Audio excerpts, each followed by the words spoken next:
Сейчас мы перешли в электронную медицинскую карту пациента, в которой хранится вообще вся информация с момента поступления пациента в центр.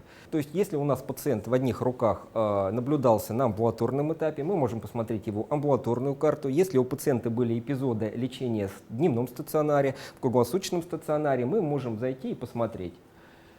Вот, допустим, мы видим, что этот пациент лежал многократно в стационаре, мы можем открыть любой эпизод лечения в стационаре, и плюс вот сейчас мы в амбулаторной карте этого пациента. Это автоматизированное рабочее место врача, в частности лечащего врача, который в соответствии с нормативно-правовыми актами Российской Федерации должен организовать диагностику и лечение пациента. Прежде чем лечить пациента, мы должны поставить диагноз. В программу «Максимус» заложена диагностическая машина. Для того, чтобы мы могли посмотреть, насколько правильно диагноз поставил врач, мы должны сравнить его диагноз с какими-то критериями. То есть есть определенные критерии. Есть научные сообщества, которые приняли, что диагноз ставится на основании определенных критериев. Мы это заложили в диагностическую машину. И если наша диагностическая машина, оценивая диагноз, который поставил врач, критерии подходят, соответственно, это выделяется зеленым цветом. То есть диагностическая машина подтвердила данный диагноз. Вот мы можем посмотреть, если нажимаем сюда, то здесь написано в соответствии с клиническими рекомендациями, почему именно поставлен этот диагноз и почему диагностическая машина этот диагноз подтвердила.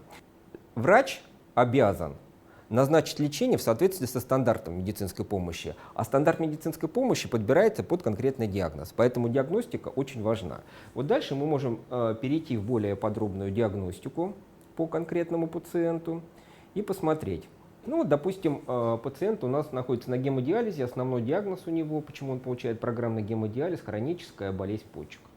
Вот мы выбираем хроническую болезнь почек, и мы видим, какие критерии сработали, почему диагноз подтвержден, да, и почему здесь мы видим зеленый цвет. Вот здесь, допустим, диагноз не подтвержден, значит, каких-то данных для диагностической машины не хватает. Врач может посмотреть, и если это важно, назначить какие-то лабораторные либо инструментальные исследования для того, чтобы этот диагноз поставить. Ну, вот здесь сахарный диабет. Почему сахарный диабет диагностическая машина не подтвердила? Потому что не хватает диагностических признаков, и он рекомендует сделать анализ на глюкозу. Возможно, просто анализ у этого пациента не введен, а сахарный диабет поставлен исходя из анамнестических данных. То есть пациент, который пришел, принес медицинскую выписку из карты, из поликлиники, и диагноз был установлен. Диагностическая машина, она может определить диагноз по нескольким критериям. По данным анамнеза, по данным лабораторных исследований, объективных исследований, по данным инструментальных исследований.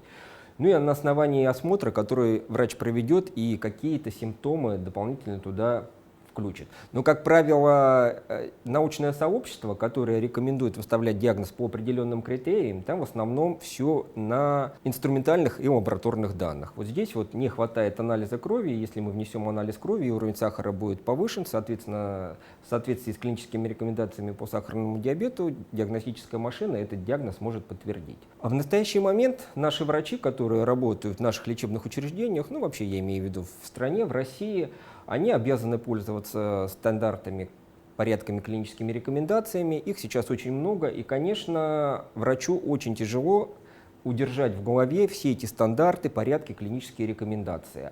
А каждый случай лечения, он анализируется, проводится экспертиза качества медицинской помощи страховыми компаниями, фондами ОМС и разными надзорными органами. Поэтому задача врача правильно поставить диагноз и правильно назначить лечение. Соответственно, для того, чтобы пациент это правильное лечение получил. Потому что государство и контрольные органы, которые работают на территории России, они наблюдают, они смотрят, да, за качеством лечения пациентов в клиниках путем проведения экспертизы качества медицинской помощи. И они точно так же сравнивают лечение и диагностику с теми стандартами, критериями, да, которые есть и прописаны в нормативно-правовой базе. Программа «Максимус» она позволяет на каждом шагу вести врача и не допускать ошибок ни в диагностике, ни в лечении.